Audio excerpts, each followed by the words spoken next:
Our sun gives the Earth the heat and energy that we need to survive, but it's a little bit boring, right? So I think we should kick it up a notch and replace it with the craziest, most extreme objects ever found in the universe and see if Earth can survive. What if the replacement is more massive, more violent, or even more alien? Let's go through one by one and see which of these insane objects makes the best replacement for our sun. And I'll give you a hint. By the end of this video, we're going to replace the sun with the supermassive black hole in the heart of our very own galaxy. In all of these scenarios, you get 8 minutes and 20 seconds of perfectly normal life. That's how long it takes light to travel from the sun's position to the Earth. Birds are still singing, the sky is still blue, and you have no idea that the sun is gone. Then the first photons from the new object arrive, and everything changes. Let's start gentle. A white dwarf, specifically Sirius B, the dead companion of the brightest star in our night sky. It's the sun's entire mass crushed into a sphere slightly smaller than the Earth. If you scooped a handful of this material, you'd be holding roughly 3 African elephants. That's how dense this thing is. At the sun's distance, Sirius B appears as a piercing blue-white pinpoint 120 times smaller than the sun, below what your naked eye can actually resolve. It's about 400 times dimmer than the sun, so the world plunges into a permanent, gloomy twilight. The sky deepens to indigo, and for the first time in human history, you can see the Milky Way during the day. Because the white dwarf is a perfect point source of light, not a disk like the sun, every single shadow on Earth snaps to razor-sharp, knife-edge precision. Zero penumbra. Tree shadows show every individual leaf as a crisp silhouette. Thankfully, this white dwarf is the most relaxed object on this list, because later in this video, I'm going to show you exactly what it looks like when we drop the scariest star in the universe into the sun's position. With Sirius B, Earth's equilibrium temperature drops to about negative 172 degrees Celsius. Oceans freeze within weeks. Carbon dioxide literally snows out of the atmosphere, but life survives. Deep ocean hydrothermal vent communities powered by Earth's own 47 terawatts of geothermal heat keep going indefinitely. An ice world with a beating heart, lit by a diamond in a dark sky. And this isn't just hypothetical. JWST has confirmed a real planet with this horrible name that's orbiting a white dwarf right now. It's 7 times bigger than the star that it orbits. This is the coldest exoplanet that has ever been directly detected at minus 87 degrees Celsius. White dwarf worlds are real. Okay, I think it's time we get a little bit crazier. A neutron star packs 1.4 solar masses into a sphere just 20 kilometers across. If the sun were a basketball, this thing would be a single bacterium that somehow weighs more than that basketball. This is where things get weirder. The total luminosity is about 1/5 of the sun's, but almost all of it comes out as X-rays at a wavelength of 2.9 nanometers. In visible light, that's dimmer than the full moon. So what you'd actually see is the most beautiful starry night of your life. Serene and peaceful. A faint blue-white point where the sun used to be. The Milky Way stretching horizon to horizon. But the entire time, you're being bombarded by X-rays. 250,000 times more than what the sun is giving you right now. Our ozone layer is gone in days, and your DNA is being actively destroyed. The most beautiful sky you've ever seen is somehow the most lethal environment you could possibly stand in. But there was something else about this one that kept me up at night.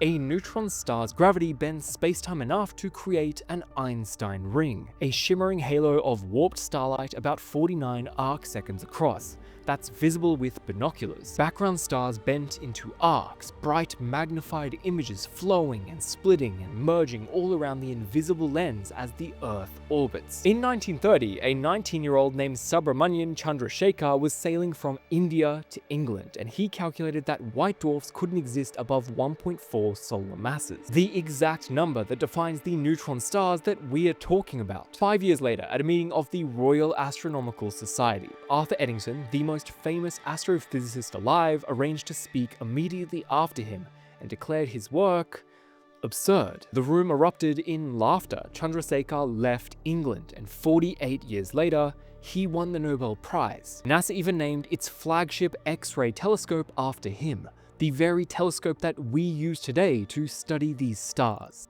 Okay, just before I replace the sun with probably the freakiest star in the universe, I need to take a moment to thank the sponsor of this video, Odoo. If you don't know by now, Odoo is an all-in-one business management software that gives creators and entrepreneurs tools to simplify their day-to-day management. Odoo has an amazing project application that helps you track project progress, deadlines, and resources, all while collaborating with your team in real time. For example, I could create a project for the animations in this video. I would put the brief in, assign it to my animator, and set it to high priority, letting the team know that this is what needs the most attention. Then the animators can work on it, reply for feedback directly inside the app, and even use subtasks so I can track their progress with the visual. They have a Kanban view that I personally really like that organizes tasks by their current stage, but they also have a Gantt view that shows a timeline, or the list view, giving you all of the data that you need at a glance. And the best part is, your first app with Odoo, whether it's their project app or one of the other 70 apps they offer, is free for life with unlimited hosting and support. Just click the link at the top of the description to check Odoo out. Now let's go replace the sun with a Magnetar. Magnetars are a special kind of neutron star. This one has a magnetic field that's 1 billion times stronger than the strongest magnet humans have ever built, 1200 Teslas at the University of Tokyo, which destroyed the equipment the moment it was turned on. If you get within 1,000 kilometers of this star, your nerve impulses stop. Atoms deform into cylinders 200 times narrower than normal. Chemistry becomes impossible. You become literally a cloud of individual atoms instantly, all thanks to that magnetic field. But here's what nobody expects. If you place it at the sun's distance, the field drops to about 30 nanotesla, 1,000 times weaker than the Earth's own magnetic field. It wouldn't budge a compass needle. All of the destruction that is coming, it's not magnetic.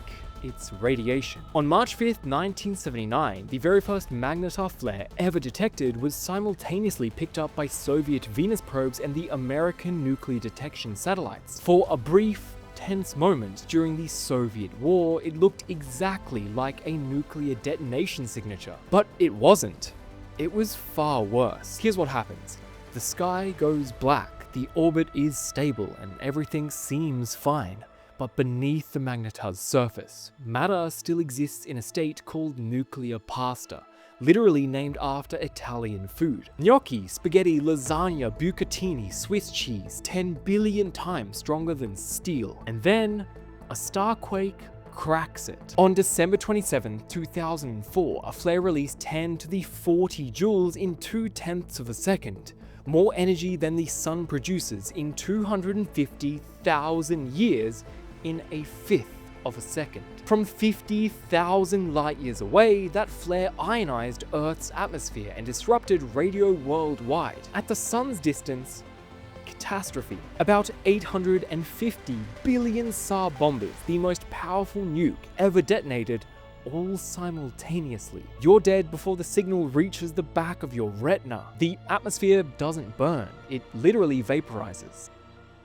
Okay, so that was horrifying, but I think we should still kick it up a notch. I want to see what happens if we replace the sun with a red supergiant star, Betelgeuse. Betelgeuse's radius is 764 times the sun's, 3.55 AU. That extends past Mars into the asteroid belt. If you put it where the sun is and Earth is at 1 AU, it sits 28% of the way from the center to the surface. We're not orbiting a star.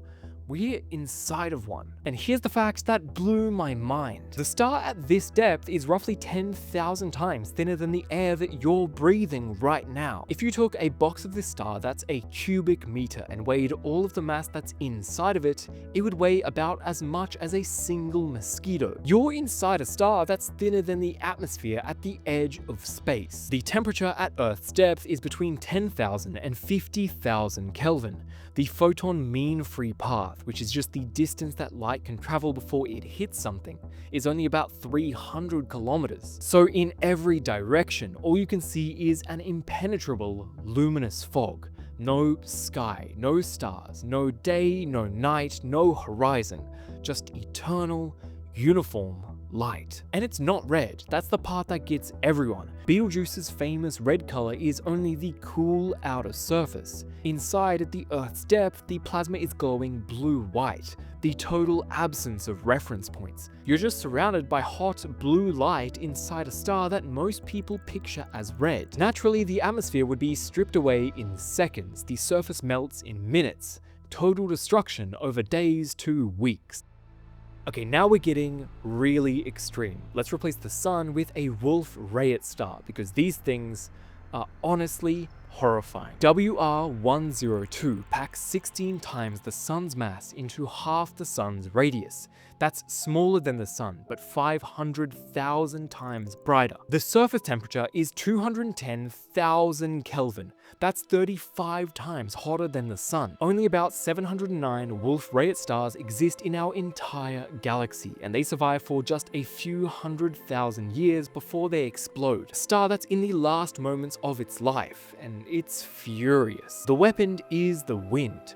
5,000 kilometers per second, that's 1.7% the speed of light. 5,000 times faster than a rifle bullet, capable of going from New York to Los Angeles in under a second. And get this, that wind is carrying the entire Earth's mass every 10 hours. At the Earth's distance, this wind is 100 million times denser than the solar wind. Earth's magnetosphere, which is our shield, collapses to 240 kilometers in altitude.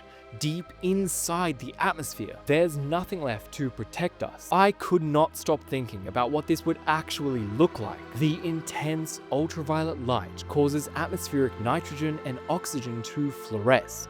The entire sky glows a vivid purple and violet, and the stellar wind itself is dense enough to glow. Earth orbits inside a visible, luminous blue-teal nebula. You can watch the wind race past with the naked eye.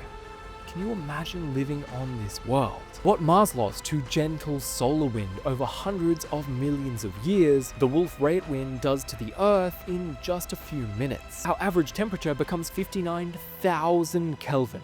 Rock doesn't melt. It vaporizes to plasma in seconds.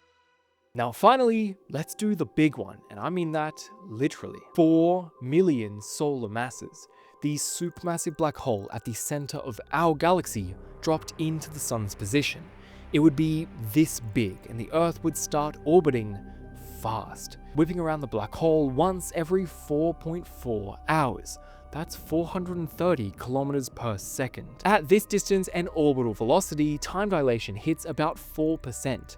That means for every hour that passes on the Earth, someone watching from a safe distance measures only 57 minutes and 36 seconds. Your clock genuinely runs slower. Light that is leaving the Earth is measurably blue shifted to outside observers. You are living measurably in a different flow of time compared to the rest of the universe. And that effect compounds. Over a year in this orbit, you drift about 2 weeks behind distant observers. 2 weeks of your life that the rest of the cosmos never experienced. Meanwhile, tidal acceleration at 0.2 g drives constant magnitude 9+ earthquakes. You get kilometer-scale tides that reshape the landscape every 4.4 hours.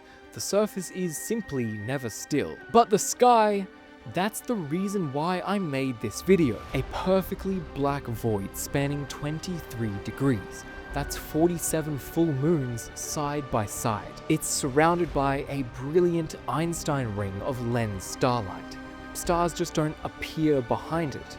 They swirl, stretch, and split near the shadow's edge as the Earth whips around at hundreds of kilometers per second. If there's any infalling matter, you would get an accretion disk, light from the far side bent above and below the shadow, the approaching side blazing blue-white and the receding side dimming to deep red. Literally gargantua from Interstellar, but occupying a vast swathe of your actual sky. In 1979, a French astrophysicist named Jean-Pierre Luminet fed equations into an IBM mainframe using punch cards. He then hand drew the results in India ink. Some people assumed that Luminet, which is French for light maker, was a pseudonym because the image seemed too beautiful to be real. But it wasn't. 40 years later, the Event Horizon Telescope photographed M87's black hole. and it looked exactly like Lumineth's drawing. If our black hole was even bigger like some others that we have seen, the Earth is already inside. TON 618, 66 billion solar masses, has an event horizon of 1300 AU. The entire solar system swallowed whole. A human body at the horizon would vaporize within 300 nanoseconds. The universe has created objects that our entire thought experiment with the sun's position, the Earth's orbit, and all of it fits inside one. That is the universe that you live in.